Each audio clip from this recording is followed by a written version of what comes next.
Yeah, my name's Rob Holmes. I'm a consultant psychiatrist with the crisis team in Coventry. I'm also Associate Medical Director for Acute and Urgent Care and have responsibility for the three mental health hospitals within the Trust. How long have you been with the Trust? I've been with the Trust around 21 years now, and have been a consultant for that period, having trained in Cape Town in South Africa. What brought you to this Trust? Probably a very generous offer of money and relocation costs. My wife is British by origin and she wanted to return home, and we just felt it was a good time and a good offer, and at the time the Trust were recruiting in South Africa, and so I took advantage of the packages on offer. And what made you stay with the Trust? Well, I think I've enjoyed working. Initially, it was purely Coventry based, and I enjoyed the team working. I enjoyed the people that I was working with. The Trust was in those days much smaller, and it was much more intimate and personal, which was really good. And since the expansion, I think moving into the Warwickshires has allowed us to have much more development opportunities and to work in a slightly bigger organisation, which has brought other benefits. Mm-hmm. Has the Trust benefited you in progression of your career? Oh, undoubtedly. I think while I joined the Trust as a reasonably competent clinician, I think that the managerial opportunities that the Trust has given me over the years and the training that they have gone on and provided over the years has been really useful and really good for me, and I've been a medical manager for some years now and I really enjoy it. I think the Trust has got fairly progressive prescribing policies and things like that, which just help to make clinical practice a little more enjoyable. I think also, I guess, the people that the Trust attracts, generally the consultant body is very friendly and supportive, which it's not always in other places that I've worked in and in other people I've spoken to. So I think all in all, it's been a very positive experience for me, and I think I've had the opportunity to do a lot of things that I perhaps wouldn't have done in a bigger Trust. And having relocated, particularly from a different part of the world, Mm-hmm. How do you find this area, so Coventry, Warwickshire, for living? Well, I find it. I live just outside of Coventry in Kenilworth, which is a small town, which is really pleasant. There's good opportunity for education. My son went through both government and private education, and he went to university locally. There are some very good universities locally. And I think the standard of living generally is very good. There are good transport links to airports and rail links to London. It's an hour to London now, so it's great. Yeah. Can you pause just for a minute? You know how you're asking the question? I was just wondering if we can frame it. Coventry is good to live in because of blah blah blah, right? Because Okay. to edit it might be just easier for us. Okay. Do you want to redo it or should we continue? What do you think? Just carry on. I'm listening to it. We can edit Okay. Coming to your current job, Yeah. which has a clinical and managerial Yeah. role, what would be the favorite part of your job? I think while I'm become very involved in management, the favourite part of my job still remains dealing with patients and working with patients, particularly patients who are challenging and where there is some risk involved. I've always enjoyed that. I've always enjoyed the emergency side of psychiatry, which it's been really nice to see develop in such a way where we've got really good crisis teams that have sprung up over the last 15 years. And so yes, so patient care remains my passion. It's why I became a doctor, and I guess why I'm still here. And what is the most challenging part or not so favorite part of the job? I think the most challenging part often is some of the managerial work. There is from time to time a conflict between my clinical roles and responsibilities and the managerial roles and responsibilities.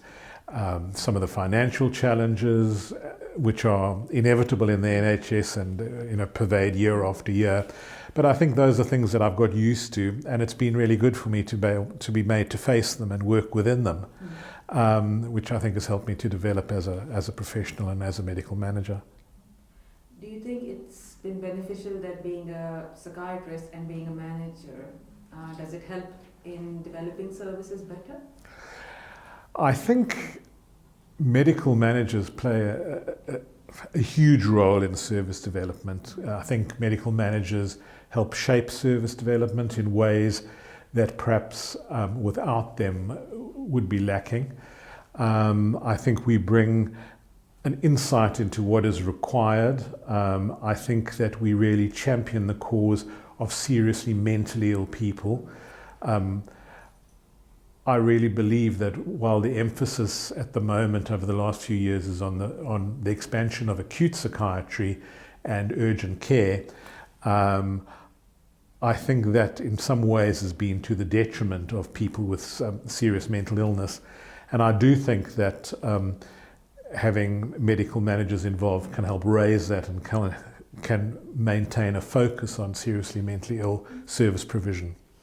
And within the trust, if somebody was to join the trust as a new employee, is the trust encouraging of them taking active leadership role or managerial role? I think very much so. I think we actively look for people with an interest in leadership, be it clinical leadership or medical management leadership potential. I think there's a lot of scope to become a medical lead. We have a significant number of medical leads for the consultant body, and so we really encourage consultants to pick up that responsibility, and that might be ongoing medical lead work or being paid to do portions of medical lead work for specific areas like recruitment and things like that. Any other opportunities for people joining in as a consultant? Well, I think we've got very strong research and development roots. We've got our own R&D department within the trust. We've just won a national award for some of our innovation with using technology and observation of patients with some of our partners from Oxy Health. And that has been led by clinicians, both older adult and adult clinicians.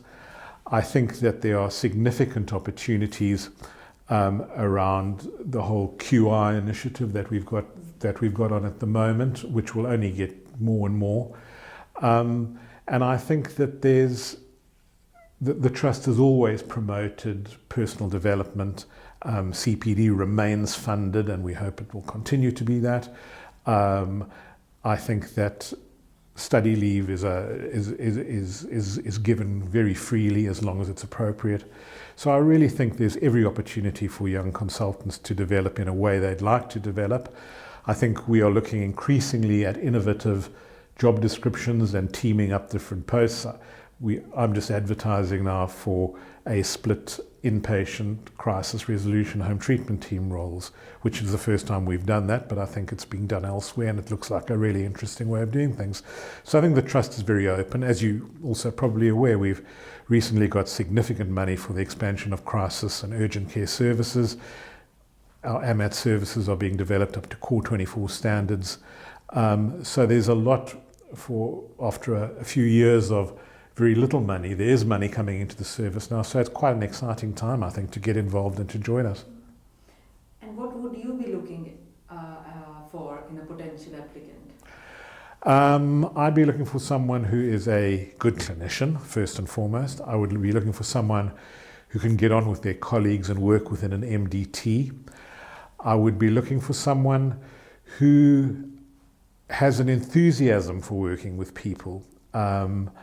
I'm not looking for an academic star, although it's nice to have them, but I believe good all-rounders with good personal-centered skills often make the best psychiatrists. And, I think certainly the British, the Royal College of Psychiatry course produces some very good clinicians, and when that's teamed with people with a real passion for the job, it's, you know, those are the sort of people that I think we look for. And in previously, any applicants, I'll read the question as it is. What have the previous applicants done that that has impressed you? So anything in the previous application that it stands out for your interviews? Well, I think, Apart from your old trainees, of course. well, I have a number of old trainees on the staff, probably, I don't know, 6 at the moment, I think. So, which is always gratifying that people stay around or come back to join us.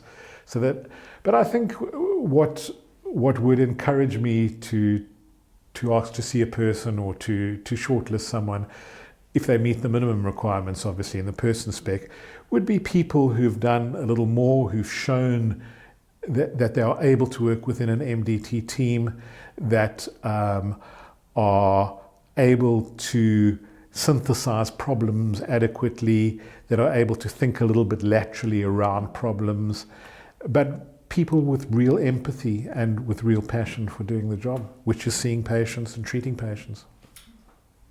Yeah. Anything else, Dr. Holmes, you want to say? No, I think that's about it. Anything more?